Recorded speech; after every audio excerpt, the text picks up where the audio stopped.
साथियों, आज हम एक ऐसी घटना बताने जा रहे हैं जिसे सुनकर आप भी दंग रह जाएंगे।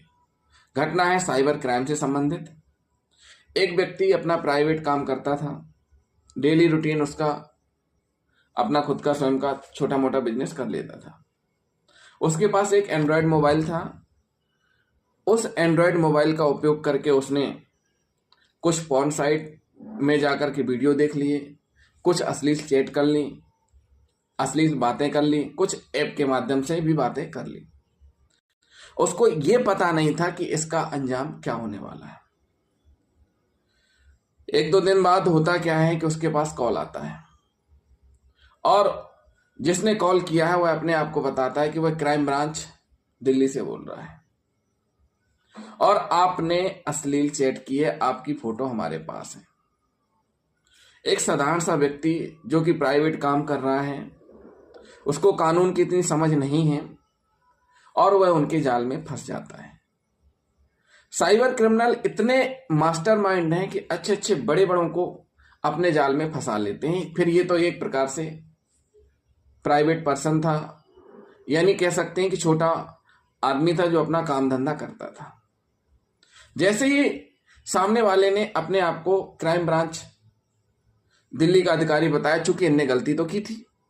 अब गलती यह की थी कि इनके द्वारा अपने मोबाइल में ऐप इंस्टॉल किए गए थे और कुछ लड़कियों से अश्लील चैटिंग भी की गई थी, कुछ पॉर्न वीडियो भी देखे गए थे। इसकी वजह से ये डर भी गए। चूंकि इनके द्वारा जो कार्य किया गया है वो किसी को बताने लायक भी नहीं है कि हमने ऐसा किया है। फिर क्या होता है, सामने वाला कहता है कि हम आपका केस सीबीआई में भेज रहे हैं और एक सीबीआई ऑफिसर बनके एक बंदा बात भी कर लेता है। उसके बाद फिर एक अकाउंट नंबर दिया जाता है और कहा जाता है कि इसमें 8,000 रुपए भेजो, आपकी एफआईआर दर्ज नहीं होगी। इस व्यक्ति ने 8,000 रुपए कहीं से उधार लेकर के दिए। उसके बाद होता क्या है कि दूसरे दिन फिर से कॉल आता है उनका कि नहीं, वो 8,000 में काम नहीं चलेगा और रुपए लगेंगे। 20,000 की डिमांड होती है।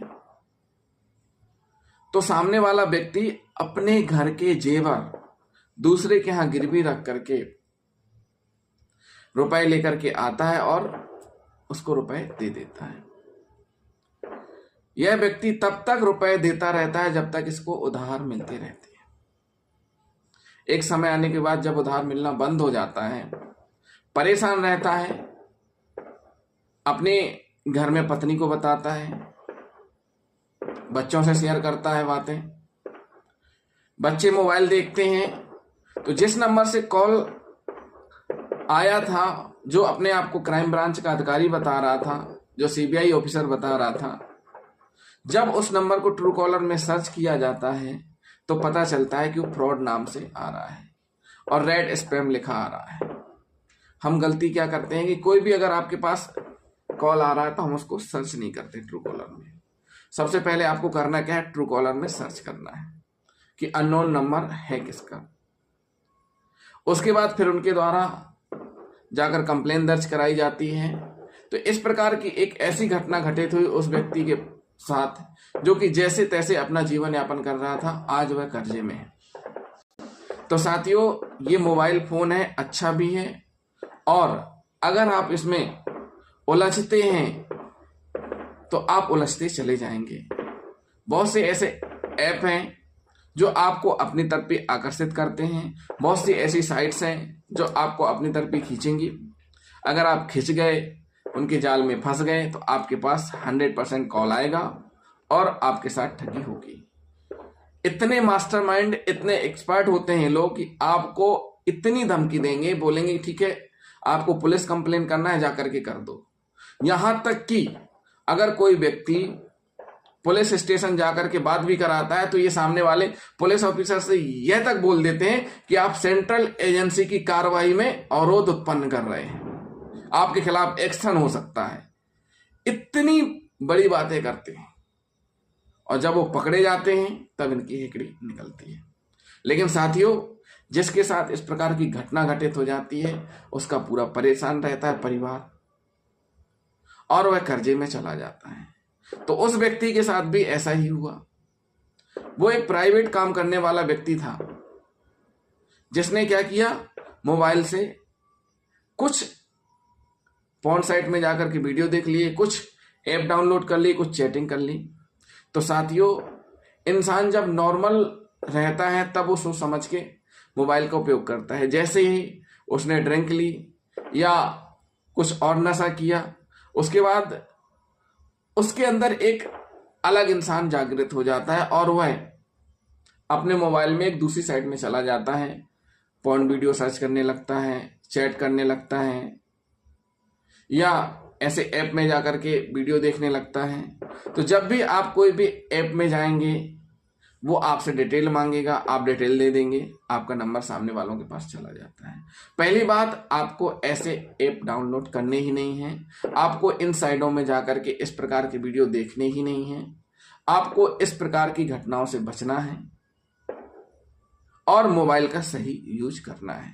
अगर फिर भी आपने ऐसा कुछ कर भी लिया है, तो उसमें फिर आपके पास अगर कोई इस प्रकार का कॉल आता भी है तो आपको डरना नहीं है, आपको हिम्मत दिखानी है और उन कॉल से या तो बात ही नहीं करनी है, बात कर भी रहे हैं तो पहले ट्रू कॉलर में सर्च कर लें, या इस प्रकार से कोई घटना घटित भी हो रही है आपके पास तो टोल फ्री नंबर है 1930, उस पर कॉल करके आप कंप्लेन भी दर्ज करा सकते हैं। ऑनलाइन कंप्लेन भी दर्ज होती हैं, आपके पास निकटतम पुलिस स्टेशन है, वहां पर जाकर कंप्लेन करें, साइबर सेल में कंप्लेन करें, स्टेट साइबर सेल में कंप्लेन करें, आपकी प्रॉब्लम सॉल्व की जाएगी। आप यह मत सोचिए कि आपका या आपके परिवार का नाम खराब होगा या आपकी इज्जत उछाली जाएगी। घटना आपके साथ घटित हुई है।